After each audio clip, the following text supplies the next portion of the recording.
বাংলাদেশে হাসিনা সরকারের বিরুদ্ধে শিক্ষার্থীদের আন্দোলন চলাকালে ভারতের মুখ্যমন্ত্রী মমতা ব্যানার্জির মন্তব্যের জেরে চরম ক্ষিপ্ত হন হাসিনা সরকার।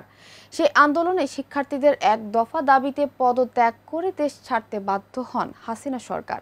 আর আজ সেই বাংলাদেশের আন্দোলনের ঢেউ আছড়ে পড়েছে ভারতের পশ্চিমবঙ্গে। সেখানে মুখ্যমন্ত্রী মমতা ব্যানার্জির পদত্যাগের এক দফা দাবিতে এবার মাঠে নেমেছেন ছাত্র এবং জনতা। কি আছে মমতার ভাগ্যে, বিস্তারিত রিপোর্টে। বলতে পারি, অসহায় মানুষ যদি বাংলায় দরজা খটখটানি করে আমরা তাদের আশ্রয় নিশ্চয়ই দেব। মাত্র কিছুদিন আগের কথা, বাংলাদেশে হাসিনা সরকারের বিরুদ্ধে শিক্ষার্থীদের আন্দোলন চলাকালে ভারতের মুখ্যমন্ত্রী মমতা ব্যানার্জির এক মন্তব্যের জেরে চরম ক্ষিপ্ত হন হাসিনা সরকার। মমতা সে সময় শিক্ষার্থীদের পক্ষ নিয়ে কথা বলায় হাসিনা সরকারের পক্ষ থেকে পররাষ্ট্রমন্ত্রী হাসান মাহমুদ প্রতিবাদ জানায়। সে সময় শিক্ষার্থীদের এক দফা দাবিতে পদত্যাগ করে দেশ ছাড়তে বাধ্য হন হাসিনা সরকার।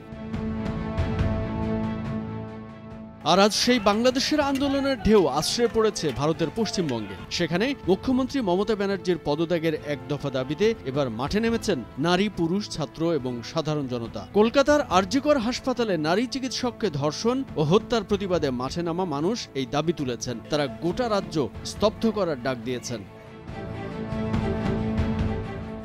ভারতীয় গণমাধ্যমগুলোর খবর অনুযায়ী মমতার পদত্যাগের দাবিতে শনিবার দুপুরে বিজেপি 2 ঘন্টা রাস্তা রুখো বা অবরোধ কর্মসূচি পালন করে। এতে অংশ নেন লাখো মানুষ। এছাড়া বিকেল থেকে বিজেপির মহিলা মোর্চার ব্যানারে মুখ্যমন্ত্রী মমতার বাড়ি পর্যন্ত মোমবাতি মিছিল করা হয়েছে।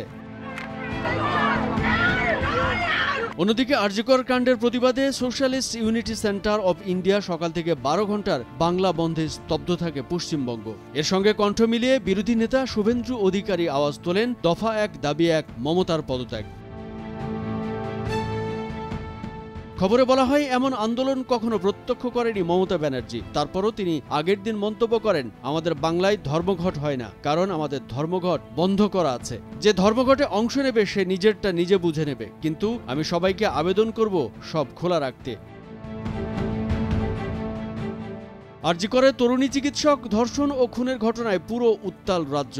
জনতার প্রতিবাদ রাজ্য ছড়িয়ে অন্য রাজ্যেও ছড়িয়ে পড়েছে। বিশেষ করে ক্ষোভে ফুঁসছে কলকাতা শহর। আরজিকর কাণ্ডে মমতার পদত্যাগের দাবি করে কাতারবদ্ধ হয়েছে বিজেপি ছাড়াও বাম সংগঠনগুলো। এদিকে 13ই আগস্ট কলকাতা হাইকোর্টের নির্দেশে চিকিৎসক মৃত্যুর তদন্ত কলকাতা পুলিশের কাছ থেকে সিবিআই এর হাতে স্থানান্তর করা হয়েছে। বুধবার সিবিআইয়ের একটি দল হাসপাতাল পরিদর্শন করার পর তদন্ত শুরু করে। এই ঘটনায় 5 চিকিৎসককে জিজ্ঞাসাবাদের জন্য তলব করা হয়েছে। এদিকে ঘটনায় অভিযুক্তের ফাঁসির দাবিতে বাধ্য হয়ে শনিবার পথে নামেন মুখ্যমন্ত্রী মমতা ব্যানার্জি। এ সময় বাংলাদেশের ঘটনা উত্থাপন করে মুখ্যমন্ত্রী বলেন, বিজেপি কি ভাবছে? বাংলাদেশে একটা দুর্ভাগ্যজনক ঘটনা ঘটেছে, এত ছাত্র মারা গেল। বাংলাদেশ নিয়ে কথা বলতে পারি না, আমি বলিও না, এটা সে দেশের ব্যাপার, সে দেশ দেখবে। কিন্তু আমরা শুধু ভদ্রতা করব আর আপনারা ভাববেন আমরা দুর্বল হয়ে গেছি, এটা নয়। কামরুজ্জামান আরিফ, ভোরের কাগজ। আমরা তাদের আশ্রয় নিশ্চয়ই দেব।